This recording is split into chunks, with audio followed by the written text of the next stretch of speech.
Objective number 3 is considering the adaptation of the changing trends in the data.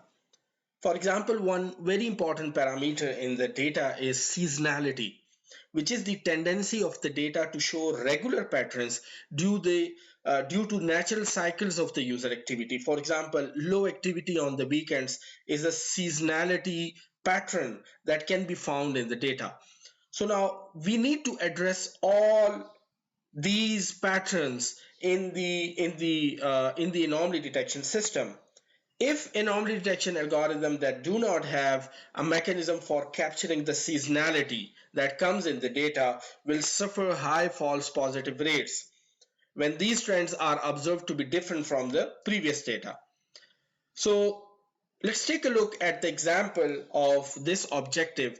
Like many websites, they see high traffic on the weekdays compared to weekends. And shopping websites, for example, they observe the opposite trend when they see a peak in the shopping on their websites over the weekends.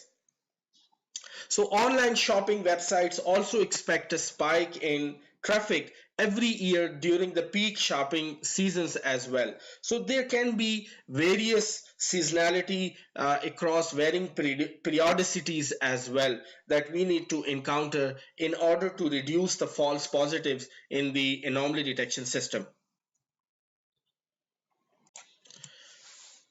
Objective number 4 is that the anomaly detection system should work well with different data sets of different nature.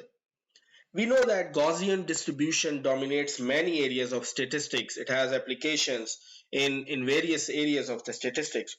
And density estimation is a central concept in modeling normality for anomaly detection.